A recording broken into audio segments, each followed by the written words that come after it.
All right. So, ladies, you're welcome. Thank you. How are you all doing? We are fine. You're fantastic.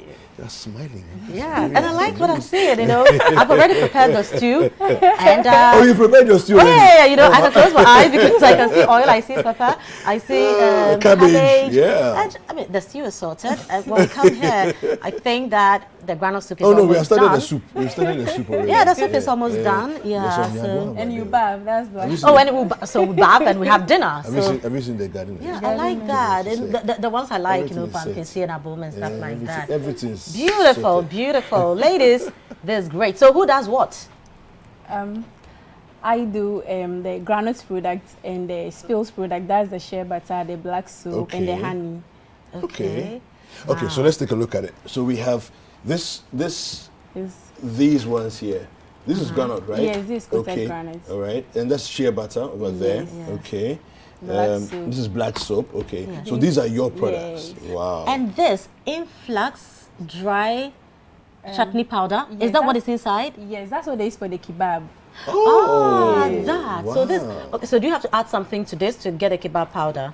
No, you normally use the pili, this one. Yes. The butter cookies. Yes. You just grind it to get the kebab powder, but it depends on what you want. You can decide to add any flavor. Some add cloves, some add pepper. Yeah. So the mixture just depends on what you want.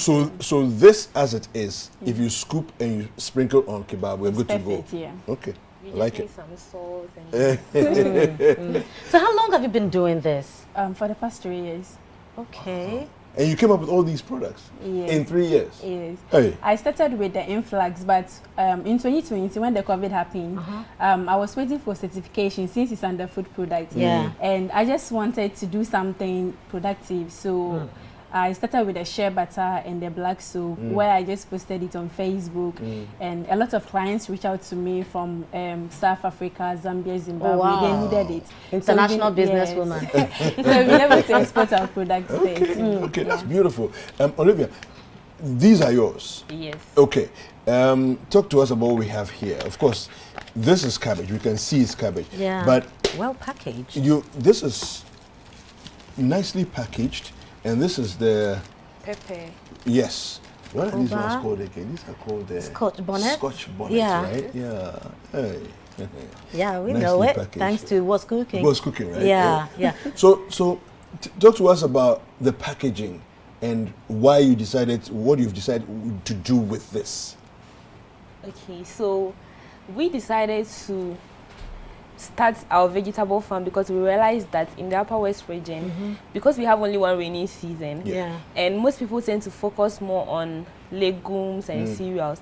So when it comes to the dry season, it's mostly difficult for us to get access to fresh vegetables. Coupled with that, the community I grew up from, there was high rates of malnutrition, and that's because we're just prone to eating one particular diet, no varieties. So we came up with this to make sure that vegetables are more accessible to people both in the rural and then the urban communities. So this is you on the farm? Yes. Now you're a big woman. Wow. And these are your products? Yes. Wow. Beautiful, beautiful, beautiful. Hey, so even the one we have here, Crapo, is small. So how big is that farm? For now, it's about 8 acres. 8 acres? Yes. You own it? Yes. Hey. How did you get land? So, because I saw the need, I went to the community and then I told the chief what I wanted to do. Okay. Then they gave me the land for the farm. So how many people have you employed? So for now, we have more than 16 employees. Okay. Yes, we have more than 16. So in all this, what role has Camfed played? Let me just say, Camfed has been the center of everything because right from supporting me through my education. At where? From senior high school through to tertiary. Wow. Yes, and during that process, I got the opportunity to get mentored and attended a lot of programs. So that actually shaped my mind to become a problem solver to my community. And when I started the business, I was fortunate to benefit from the Scholars Entrepreneurship Program, which is part of the MasterCard Foundation Scholars Program at Camfed. And with that support, I was able to expand the farm to the current 8 acres that I have. And I used to do the washing manually, but because of the support, so I was able to get myself an irrigation machine and also a tricycle, which enables me to transport my products to the customers, transport workers to the farm and all that. Wow. Now, before we get to Mabruka for you to come in, right? How were you able to move, you know, from just the production stage to now adding value, you know? So I see that's powdered pepper, right? Yes. And packaging and all that. How did you get there? So through Camfed, they give us a lot of entrepreneurship training. Yeah. So in one of the trainings, I got to realize that in the rainy season, we cultivate the chili pepper a lot.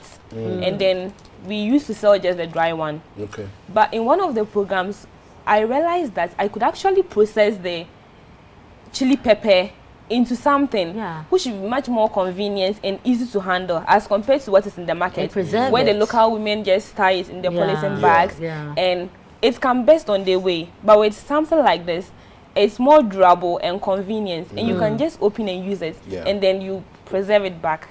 Awesome. Mabruka. Beautiful. Yes. So talk to us about also, where is your company set up? Yeah. It's in the Upper West region, but our farms is at Y East. You're in Y East? No, I mean one municipality, but the farms is at Y East. Yeah. And you are in Upper East. I'm also in Upper West. Oh, both of you are Upper Which West. part of the Upper West? My farm is in Y West. Oh, you also, okay. So do you know each other? Yes. We completed the same researchers. Oh. So you ladies decided to take Upper West by storm, I right? see. They both went to the same SHS. Of course. Which SHS is this? Last year too. So senior high school. Which year did you complete? 2016. Oh, just finished school in 2016. SHS? Yeah. And which SHS was 2013 actually. 2013 to 16. Okay. And then you continued To tertiary at University for Development Studies. okay. And now you've taken Upper West by storm. So how did you also get into this? Okay, so the whole influx idea came about. I wanted to go to university, so it's like in my place, everybody is going to training college. But I didn't really have the passion for that and the nursing, so I wanted to go to university. I wanted to travel like out of Wa, but my family was not in support because they've just assumed that after 4 years I'll be unemployed. So when I go to Legon, It's unfortunate. I said that, oh, by the time I'll complete, I'll not be unemployed. I'll make good use of my stay here. So that was when the whole influx idea started coming up. So, but I just wanted a sustainable business idea that can employ people. So through Camfed, I was able to get the Scholars Entrepreneurship Fund, and we expanded our farm from 10 to 30 acre farmland, only groundnuts, where we cultivate and we use it to process all these groundnut products you are seeing here. So we do So do you have machines to help with the? Yes, through the Young Africa Work Business Growth, I was supported with a grinding machine, and through the Scholars Fund, I was able to buy the roaster where we roast the groundnut before we grind into the paste. Another machine that helps us to do the puli, where we do and screw out the oil, the groundnut oil, which is this. Then remold it into the puli. Then when we want to get the groundnut, the kebab powder, we bound back the puli to get the groundnut, to get the kebab powder. Now, if you don't mind my asking, how old are you? I'm just in July. I'll be 24. 24. Wow. Yes. So how many workers do you also have? Okay, so our workers are categorized into three. The seasonal workers, that's the farming season. Yeah. So the farming season, we have about 57 workers, and we pick all the workers from the community we are currently working And you with. pay them? Yes. The We pay them. 57? Big Yes. woman, right You there. pay them? Okay. Okay, so these are the seasonal workers. Yeah. And then which other category? Okay, and we currently have 5 permanent workers. For the temporary workers, let's assume that maybe we have retailers in Accra, Kumasi, and other places, especially for the groundnut paste. Yeah. So when they call in for orders and we are giving timelines, and I know I can't meet them, so I have to invite the temporary workers to come and join the permanent, so we meet the deadline. Yeah. So currently we have about 20 temporary workers. When the workload is too much, we have to bring them in. Wow. So when Camfed, you know, look back at you ladies, what is the feedback? What do they say? Oh, they've seen that we've employed people that really were not really doing anything, and we are not just looking at the money making aspect of the business. For instance, the community. The money too is good. Yes, the community we are currently working on. When I got the because of how they welcome me and all that, I wanted to do something to help them, apart from they also helping me. So I went to their school and I realized that even at JHS3, they don't even know computer. They've not even seen it before. So I went back to my team. I worked with a group of 2 other young boys and another lady. So I went to them and talked about it. And they were like, okay, it will be good for us to get it. But here is that it's cost intensive. So they brought up an idea that what if we contribute 50 cedis every month, just the 4 of us. So we're able to get an amount of 2,000 cedis, where we're able to buy the school 3 desktop computers. Wow. And I go there time to time to make sure they are really using the computers to help. And just the last BEC, their ICT results have increased as compared to what they have. And now the students can mention the part of the computers on their own as compared to first. Of course, giving back to your society. So the foundation is called, we just use Influx, so Influx Foundation. Talk to us about your naming systems. I'm just curious as to the names you've chosen. You talk about Influx and Spill. Okay. Where does that come from? Okay, so for Influx, Influx like basically means like a group of staffs. So like a group of people, I'm bringing a group of people to solve a problem. And the main problem here is the unemployment. And for Spill, the Spill shea butter, when we started the Spill, it was only the shea butter and the black soap, but we decided to add other 3 products. That's the honey, the moringa powder. So the Spill to spill a shea nut to get shea butter. So that was how I came about the Spill to us. So the process of going from the shea nut to the shea butter is what spilling. Yes. Wow. So and Koba. Yeah. So realizing that we're trying to solve a community problem and not just getting money, but we're also looking at creating employment and being impactful in the community. So we decided to go for Koba because in our local dialect, which is Wale, Ko means farm and then Ba means to grow or to develop. So putting them together, it simply means farming for growth, as in growing as a community, or farming for development. So that's how they the way you are speaking, it sounds so smooth, like, so you just get the land, you go talk to the chief will give you the land, get people, come and do the work, and voila, you get all these things. Do you have any challenges with the kind of work you are doing? Yes, so getting the land wasn't as easy as it seems. Okay. But then it's because of the need and then making them know what it stands to gain. And currently, as I'm talking, because of the farm, we are able to provide training for some of the women who necessarily can't come to the farm. For instance, the disabled who cannot come to the farm. We train them in beads making, soap making, just to keep them employed, especially in the dry season. And also, we are also supporting some girls in school. We are supporting about 15 people in school. We provide them with stationery, sanitary pads, uniforms, books and everything, just to make sure that they stay in school and then do not fall victims to teenage pregnancy. So looking at all this, and these are things that I was already advocating for. Something like teenage pregnancy is something I was advocating for before I had the idea of going into the farm. So when I went to the chief and told them this was the benefit that the farm would bring, and then they already saw what I was doing, so it was much more easier for them to give me the land. But despite that, there are still quite a number of challenges. Which one of them is the stereotype you get from the men around? Oh, this one is men's job. Like, you are a man, you are not a man, so why are you doing? You are a woman. But they see the end results. Yes, and besides, you have a university degree. Why don't you want to go and sit in the office? That kind of perception. Is there an office you can just walk in and go and sit there? You see, but most of the local people, that is the mentality that we have. Like when you wear finish jacket school, and wear tie. Yes, wear jackets and wear tie and go and sit in the office or something and start earning big money. That's not the case. Are unemployed, you know. So apart from that, what else? And or these are your only challenges? No, there are a lot actually. So some of the other ones too is access to, let me say, basic resources. Basic resources. But Camfed has given you all if these. not what because else of Camfed, yes. If not because Camfed came at the beginning, it was somehow dicey until Camfed came. That's why Camfed came. Yes. You know? And then the other thing too is getting other young people to buy into the idea, because people want to slay, people want to be slay queens and all that. That's also one of the challenges. If you're a slay queen, you can be a farmer. Hamza, what about you? What about you?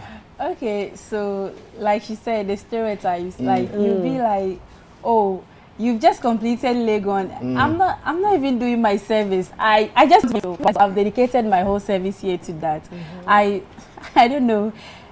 That's just what I want. And the other problem too is to like lack of machinery. You don't get the right technical assistance. Maybe if I want to do share butter, like the right machines and all of that to use. So it's also one of the challenges we get. And then also the stereotypes that are like, so the first day I was currently farming at one village, but I left there because of some personal reasons. So I had to go to the Wa East. So the man was like, hey, you a lady, you want to farm? Are you sure if I give you this land, you can farm? Yeah. And I said, yes, I will. And so he said, okay, first he'll give me 10 acres to try me and see.